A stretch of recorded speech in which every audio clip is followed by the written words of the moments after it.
Bonjour à tous, j'espère que vous allez tous très bien et bienvenue pour cette nouvelle vidéo sur Dauntless.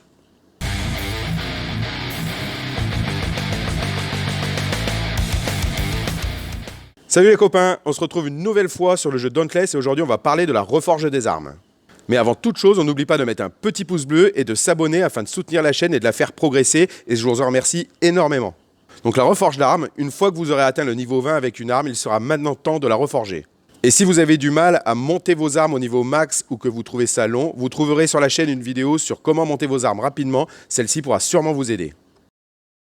Lorsque vous reforgez une arme, cette dernière redescend au niveau 1, mais cette remise à 0 sera compensée par un cœur d'Aether pour pouvoir upgrader vos armes et armures et surtout une compétence passive permanente qui améliorera grandement votre gameplay. Donc il est super important de reforger ces armes régulièrement pour devenir de plus en plus fort au fil du temps.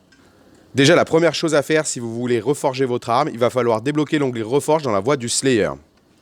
Alors logiquement, ça se fait assez rapidement à mesure que vous progressez dans le jeu. Et ensuite, rendez-vous à la Forge d'étincelles dans Ramsgate pour reforger votre compétence d'arme. Vous pouvez la trouver près de Kat et du bar de la lame brisée.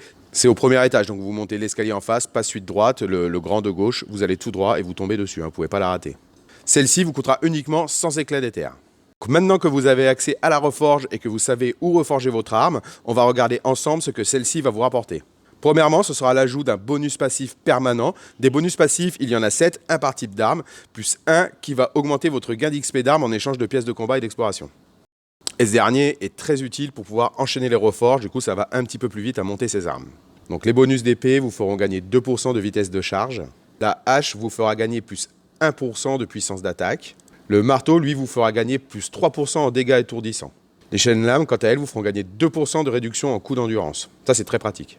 La lance, quant à elle, vous fera gagner 3% de dégâts mutilants. Les répéteurs vous feront gagner 1,5% de vitesse de déplacement. Ça, c'est utile pour se balader sur la map. Les cesses vous feront gagner 1% de vitesse d'attaque. Et enfin, voilà les bonus d'XP que je vous parlais tout à l'heure. Le premier bonus passif vous est accordé dès la première reforge. En revanche, pour la suite, ce sera toutes les deux remises à 0. Donc pour avoir le maximum de bonus par arme, il vous faudra à peu près reforger celle-ci 9 fois environ. Vous pouvez toujours avoir l'œil sur votre nombre de reforges grâce à un nouveau petit logo qui va apparaître en dessous de votre niveau d'arme. Donc ici, vous pouvez voir que mon arme est de niveau 10 et je l'ai donc reforgé 3 fois. Et en plus, le petit logo, moi j'aime bien, je trouve que ça fait stylé. La seconde chose que vous rapporte la reforge, c'est des cœurs d'Aether. Il y a deux façons de s'en procurer. La première, c'est en payant 200 éclats d'Aether à la forge, mais ça, c'est pas super rentable. Faites-le uniquement sur des cas bien spécifiques. La seconde, c'est donc de reforger vos armes. Vous aurez un cœur d'Aether à chaque reforge et il ne vous coûtera que 100 éclats d'Aether cette fois-ci. Les cœurs d'Aether sont super importants pour upgrader vos armes et vos armures au maximum de leurs compétences. Pour ce faire, rendez-vous chez un artisan et choisissez une armure ou une arme que vous possédez déjà pour la mettre à son niveau max de puissance. Donc une fois montée au max, vous pouvez voir que sa valeur d'armure ou de dégâts si c'est une arme a évolué, elle est donc plus forte qu'au départ. Mais il y a aussi la statistique qui a augmenté. Par exemple, sur cette pièce d'armure, nous sommes donc passés de plus 2 à plus 3. Et ça, vous pouvez le faire sur tous les items craftables du jeu.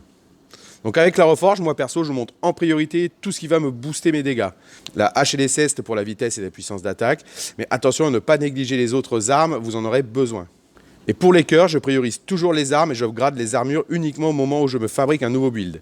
Et vous, du coup, c'est quoi votre priorité? Dites-le moi dans les commentaires. Si par exemple vous priorisez plus la survie ou plus les dégâts mutilants ou autre chose, dites-le moi dans les commentaires, je suis curieux de savoir.